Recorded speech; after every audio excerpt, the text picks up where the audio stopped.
பட்டாசு தொழிலுக்கான 28% ஜிஎஸ்டி வரியை 12% குறைக்க கோரி விருதுநகர் மாவட்டத்தில் பட்டாசு உற்பத்தியாளர்கள் மற்றும் விற்பனையாளர்கள் காலவரையற்ற வேலைநிறுத்த போராட்டத்தை துவங்கியுள்ளனர். இதுகுறித்த விரிவான தகவல்களை நமது செய்தியாளர் நாகராஜனிடம் கேட்கலாம். நாகராஜன், கோரிக்கைகளை வலியுறுத்தி இந்த போராட்டத்தை பட்டாசு உரிமையாளர்கள் உற்பத்தியாளர்கள் தொடங்கியிருக்கிறாங்க. இந்த போராட்டத்தின் மூலமாக அவர்கள் சொல்ல வரக்கூடிய விஷயம் என்ன? அவர்கள் என்னென்ன எதிர்பார்க்கிறாங்க? கண்டிப்பாக தமிழரசன், அதாவது விருதுநகர் மாவட்டம் பொறுத்த வரைக்கும் தமிழ்நாட்டிலேயே மிகவும் ஒரு கல்வியில் சிறந்து விளங்கினாலும் ஒரு பின்தங்கிய கிராமங்களை கொண்ட, அதாவது மிகப்பெரிய அளவில் வளர்ச்சியடையாத கிராமங்களை கொண்ட பகுதி இந்த விருதுநகர் மாவட்டம். எனவே இங்கு வேலைவாய்ப்பு என்பது மிகப்பெரிய ஒரு கேள்விக்குறியான ஒரு விஷயமாக இருக்கும் பொழுது இவர்களே சொந்த தொழிலாக இந்த பட்டாசு தொழிலை செய்து வருகிறார்கள். பட்டாசு தொழில் ஏகப்பட்ட மக்கள், அதாவது சுமார் 5 லட்சம் பேர் நேரடியாகவும் மறைமுகமாகவும் இந்த தொழிலில் ஈடுபட்டு இருக்கிறார்கள். இது மூலமாக மிகப்பெரிய ஒரு வாணிபம் இந்தியாவில், அதுவும் தமிழ்நாட்டில் இங்கிருந்து நடைபெறுகிறது, இந்தியா முழுக்க நடைபெறுகிறது. இப்பேற்பட்ட இந்த ஒரு வேலை வழங்கக்கூடிய ஒரு கரிசல் காட்டு பகுதியில் நடைபெறக்கூடிய இந்த தொழிலுக்கு விதிக்கப்பட்டிருக்கிற ஜிஎஸ்டி வரி என்பது 28% என்பது மிகவும் அதிகம் என்கிறார்கள். ஏனென்றால் இது மற்ற கமர்ஷியல் ப்ராடக்ட்டுக்கு வழங்குவதைப் போல 28% வழங்கியிருப்பது என்பது கண்டிப்பாக எங்களால் ஏற்றுக்கொள்ள முடியாத ஒன்று. இது இந்த தொழிலை நேரடியாக இல்லாமல் மறைமுகமாக நாங்களே அதை அளிப்பதற்கான ஒரு சூழலை உருவாக்கும் என்று அச்சப்படுகிறார்கள் இந்த பட்டாசு உரிமையாளர்கள், பட்டாசு ஆலைகள் மற்றும் கடையின் விற்பனையாளர்கள். ஏனென்றால் இன்று மட்டுமே சுமார் 800க்கும் மேற்பட்ட பட்டாசு தொழிற்சாலைகளும் இதற்காக 600க்கும் மேற்பட்ட பட்டாசு கடைகளும் இன்று காலவரட்ட வேலைநிறுத்த போராட்டத்தை தொடங்கியிருக்கின்றன. இந்த ஜிஎஸ்டி வரி என்பது கண்டிப்பாக மிகப்பெரிய அளவில் எங்களை பாதிக்கும் என்கிறார்கள். இது குறித்து பேசுவதற்கு இந்த பகுதியைச் சேர்ந்த பட்டாசு உரிமையாளர், ஆலை உரிமையாளர் கண்ணன் நம்மோடு இருக்கா, அவரை கேட்கலாம். சொல்லுங்க, எந்த மாதிரியான இந்த வரி விதிப்பு எந்த மாதிரியான ஒரு பாதிப்பு உங்களுக்கு ஏற்படுத்தியிருக்கு?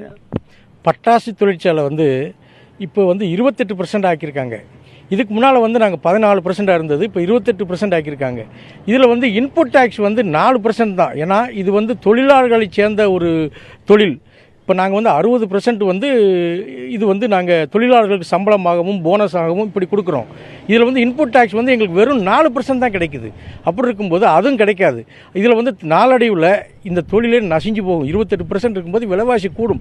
ஏன்னா 5% இருக்கிறது 12% ஆயிருக்கு, ரா மெட்டீரியல் 12% இருக்கிறது 18% ஆயிருக்கு. அப்படி இருக்கும்போது எப்படி குறையும்? கூடத்தான் கூடிய இந்த தொழில் இது போயிடும். ரெண்டாவது இந்த ஃபயர்எக்ஸ் சின் ப்ராடக்டில் கொண்டு சேர்த்துருக்காங்க. அதாவது அத்தியாவசிய ஆடம்பர ஒரு பாவப்பட்ட தொழிலில் இது ஜிஎஸ்டி கவுன்சிலில் கேட்காமலே அந்தந்த மாவட்ட ஒரு 10%, 5%, 15% போட்டுக்கலாம். இது இது எங்களுடைய தொழிலுக்கு அழிவை ஏற்படுத்தும். அதனால் விலைவாசி கூடும். எனவே இது நாங்கள் பூட்டலை, தள்ளப்பட்டிருக்கோம். இல்லை, நாடு முழுக்க ஒரே வரி அப்படிங்கிறது மட்டும் இல்லாமல் நுகர்வோருக்கும் இது ஒரு பாதுகாப்பானதாக இருக்கும் அப்படிங்க சொல்கிறாங்க இந்த விலைவாசி அப்படிங்கிறது. அப்படிங்கும்போது இது மட்டும் எப்படி மக்களுக்கு அது ஒரு பாதிப்பு ஏற்படுத்துன்னு சொல்கிறீங்க? அதாவது இது இந்தியாவில் எல்லா தொழிலும் பாதிப்பு இருந்தாலும் கூட பட்டாசு தொழிலை பொறுத்தளவில் இது தொழிலாளர்களை சேர்ந்த ஒரு நிறுவனம். தொழிலாளர்களுக்கு கொடுக்க வேண்டிய கூலி 60%க்கு மேலே கொடுக்குறோம். அதாவது கூலி, போனஸ், இஎஸ்ஐ, பிஎஃப் இப்படி கொடுக்குறோம். அப்படி இருக்கும்போது இன்புட் டேக்ஸ் எங்களுக்கு வெறும் 4% கிடைக்கும்போது எங்களுக்கு அது எடுக்க முடியாது. எடுக்க முடியாமல் போகும்போது எங்களுக்கு விலைவாசி எப்படி குறையும்? கூடத்தான் கூடும். 28%க்கு யாரும் வாங்க மாட்டாங்க. எங்களுக்கு கொடுத்தாடுற பூரா கேன்சல் பண்ணிட்டாங்க. இது அதான் மூடுறதுக்கு பதில் நாங்களாம் மூடி வேறு வழி இல்லை.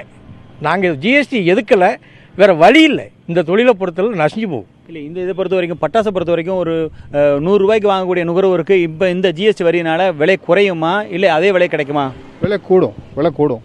பட்டாசு பொறுத்த மட்டும் விலை கூடும். இந்த மறைமுக வரி விதிப்பில் அரசாங்கம் கொண்டு இருக்க மிகப்பெரிய வரி சீர்திருத்தம், இந்த ஜிஎஸ்டி வரி சீர்திருத்தம் ஒரு மிகப்பெரிய வரி சீர்திருத்தம்.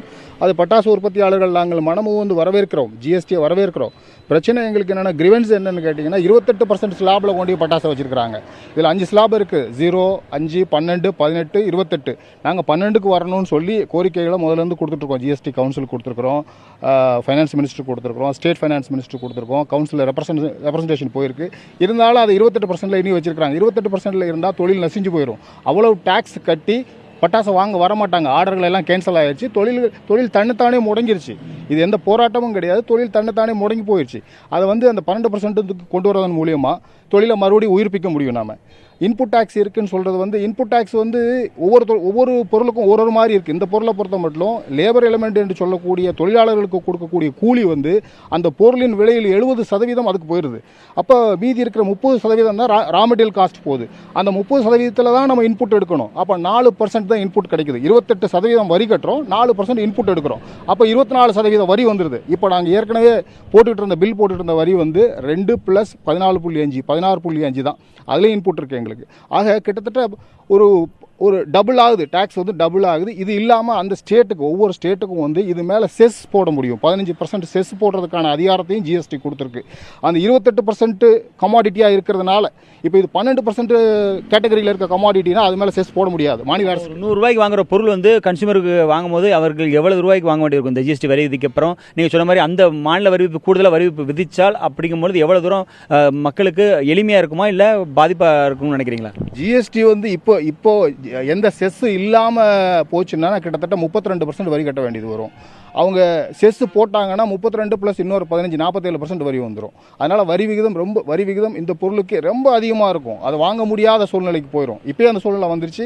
இனி செஸ் போட்டாங்கன்னா அது அதிகப்படியாக போகும். அதை 12%க்கு கொண்டு வரதன் மூலியமாக மட்டும்தான் இந்த தொழிலை காப்பாற்ற முடியும். தமிழரசன், நீங்கள் கேட்டிருப்பீங்க, அதாவது இவங்களை பொறுத்த வரைக்கும் இந்த ஜிஎஸ்டி வரி விதிப்பு என்பது மற்ற தொழில்களை போல, அதாவது ஒரு தீப்பெட்டி தொழிலை போல, அதாவது விவசாயத்துக்கு பயன்படுத்தக்கூடிய பொருட்களுக்கு தயாரிக்கக்கூடிய பொருட்களை போல, அது மிக குறைந்த அளவே வரி விதித்தால் இந்த தொழில் என்பது நடைபெறும். இதன் மூலமாக ஜிஎஸ்டியும் ஒரு லாபம் அடையும், நாட்டின் உற்பத்தியும் கூடும். ஆனால் இந்த உற்பத்தியை கூட்டக்கூடிய மூலாதாரமான இந்த பொருட்களுக்கு, அதாவது மிகப்பெரிய வாழ்வாதாரத்தை அளிக்கக்கூடிய வேலைவாய்ப்பு வழங்கக்கூடிய இந்த மாதிரியான வளர்ச்சி அடையக்கூடிய தொழில்களுக்கு கண்டிப்பாக ஜிஎஸ்டி வரி விதிப்பு என்பது குறைந்த அளவே விதிக்க வேண்டும் என்பதுதான் இவர்களது கோரிக்கையாக இருக்கிறது.